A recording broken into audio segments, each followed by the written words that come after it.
नमस्कार मु मौसुमी स्वागत जनाऊँ आपण मानक आ गोटे नुआ वीडियो को। तो आज आम किचन रे बनैबा छतुर गोटे निरा रेसिपी। छतु भजा छतु पोड़ा तो आपण मैंने बहुत खाइथिबे। हाँ, छतु पोड़ार रेसिपी ए चैनल रे अछि, जल्दी जल्दी जाइए सेटा मध्य देखि दियंतु ए वीडियोटा देखि सारला परे। तो चलंतु वीडियो को बिल्कुल भी स्किप न करी देखि देबा छतु बेसरर रेसिपी। छतु बेसर बनवाई आम नहीं ये 500 ग्राम पाल छतु। तो देखो छतु को प्रथम भल भाव में 2 थर धोई नहीं आउे हलदी पानी में 10 मिनिट भिजे नहीं। आ छतु को अधिक प्रेसर करके चिपुड़ानी ना छतु भांगी हल्का हाथ में ही धीरे धीरे चिपुड़ी नवा।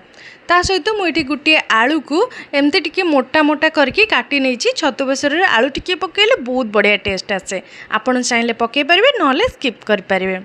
आ छतु बेसर टिके जदि आंबुल खटा हो जाए ना ताहले मजा द्विगुण हो जाए। से मुझे अध घंटा पूर्वर किसी आंबुल को पानी रे भिजे नहीं थी। एबे चलतु ताकू भल भाव में चकटी नवा आउ आंबुलर खदड़ा अंश बाहर कर नवा। ये देखो मु प्योर आंबुल को भल भाव में चकटिकी तार पानी गुड़िक सब अलग कर नहीं।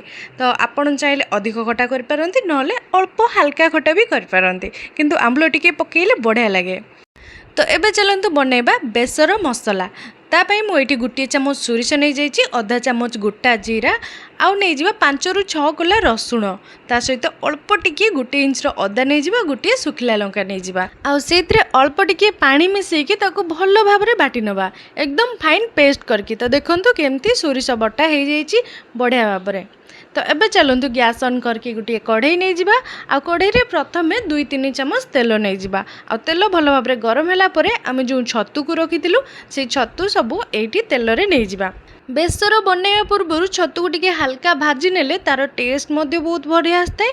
आ छतुर जो एक्स्ट्रा पानी बाहर थाए सेटा तरकारी डायरेक्ट न बाहर की एठी ही सब पानी गुड़ाक मरी जाए थाए। आउ हाँ, छतु को एठी भाजिला बेले मध्य अल्प टिके लुण आउ हल्दी पाउडर मिसई नबा। मु एठी 1 टीस्पून लुण आउ 1/2 टीस्पून हल्दी पाउडर नहीं कि छतु को भल भाव में भाजी नौची।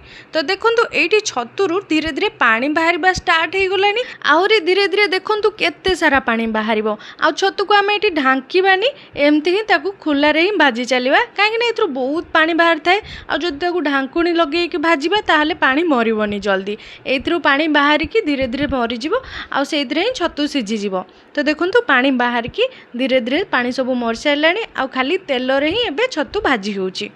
तो अधिक कड़ा करके आमे भाजबानी, जस्ट एतिकी ही हमको दरकार थिला। तो एठू ही आमे छतु को बाहर कर नबू आ गैस को बिल्कुल भी बंद करबानी, कहीं आगो को आउरी भी प्रोसेस अच्छी।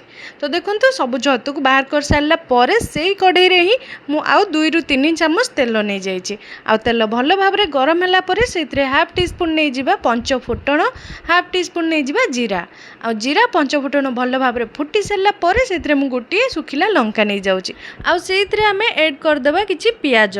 एठी मु 2टा पियाज को एमती पतला पतला करके काटी नहीं। तो चलते पियाज को मध्य भल भाव में भाजी नवा। ऑलवेज गैस रो फ्लेम को मीडियम रे ही रखिबा, ना हाई रे रखिबा ना ही लो रे रखिबा, मीडियम रे रखिकी ही पूरा रोषेई कर नवा।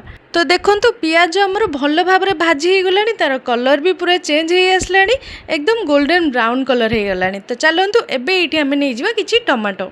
गोटे मीडियम साइज टमाटो को एमती छोट छोट करके काटी नवा, जहा फल रे टमाटो सिझिबा को अधिक टाइम बिल्कुल भी लागबनी, जल्दी सिझी जिवो आ मेल्ट हो जिवो। तो टमाटो भी भल भाव में सिझी गलानी, हल्का नरम भी हो जाइए। तो चलतु एबे ऐड करदबा सोरिष मसला जोटा कि आमे पूर्वर बाटिकी रखिथिलु। तो सोरिष मसला ऐड कर सारा पर मध्य ताकू पियाज टमाटो सहित भल भाव में मिसई नबा आ अधिक टाइम बिल्कुल भी याकू कषिबानी, जेमती कि आमे अदा रसुण कषिला बेले बहुत टाइम लगी थाए, किंतु सोरिष मसला रे सेमती बिल्कुल भी नुह, बहुत कम कषिया पई पड़े। आ एठी आमे ऐड करनबा 1 चामच लंका गुंड, 1 चामच नहीं जिबा लुण आउ अधा चामच नहीं जिबा हलदी पाउडर। लुण आउ हलदी पाउडर आमे ऑलरेडी यूज करिथिलु। 1 लंका मध्य आमे सोरिष सहित बाटिथिलु, सेथिबाई एठी ध्यान रखिकी आपण मसला सब को ऐड करिवे। मसला सब को भल भाव में मिसई नबा। आउ एठी आमे ऐड करबा आमे जो खट्टा पानी रखथिले बा आंबुल चकटिकी ता पानी रखथिले ताकू एठी आमे धीरे धीरे ऐड करबा आउ मसला सहित मिसई चलिबा।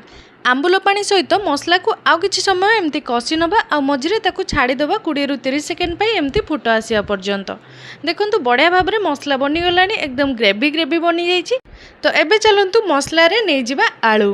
तो आलू को मध्य मसला रे पकेइकी भल भाव में किछि समय ताकू एमती मिसई चलिबा बा मसला सहित कषि चलिबा जा फल रे भल भाव में मसला सहित आलू मिसी जिवो आ तार फ्लेवर आसी जिवो।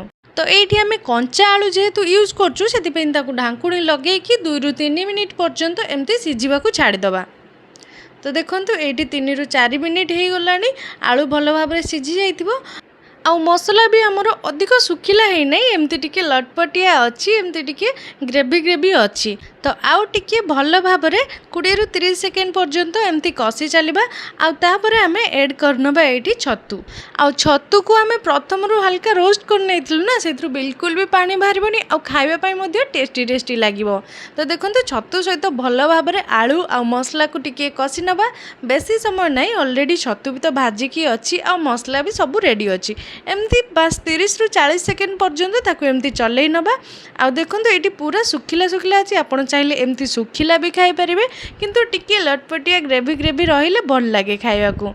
तो एटी मु हाफ ग्लास पानी यूज करछि बा गोटे कप पानी नै जिबा आ ताकू एमती फुट आसिया पर्यंत छाड़ी देबा 1 मिनिट पर्यंत। तो देखंतु छतु बेसर तो पूरा रेडी हो गलानी। देखु देखु आपन को खाया पई भी इच्छा हो तो एमती थोड़े आंबुल देकी बनै के देखंतु छतु बेसर थाली जगह 2 थाली भात खाई देबे सी भी मागी मागी ना खाइबे। तो आउ कोन देखुचंती आपण मध्य घरे बनांतु निजे खांतु आ समस्त को खुआंतु आ हमकु कमेंट रे लिखि जणांतु। वीडियो को शेष पर्यंत देखिथिबार बहुत धन्यवाद। जति वीडियोटी भल लागिथाय ताले गुटे लाइक करंतु, चैनल रे जति नुवा अछंती सब्सक्राइब करंतु आ एमती टेस्टी टेस्टी आ नुवा नुवा रेसिपी रो नोटिफिकेशन पाइबा पई पाखर दिया बेल आइकन को ऑन कर नियंतु।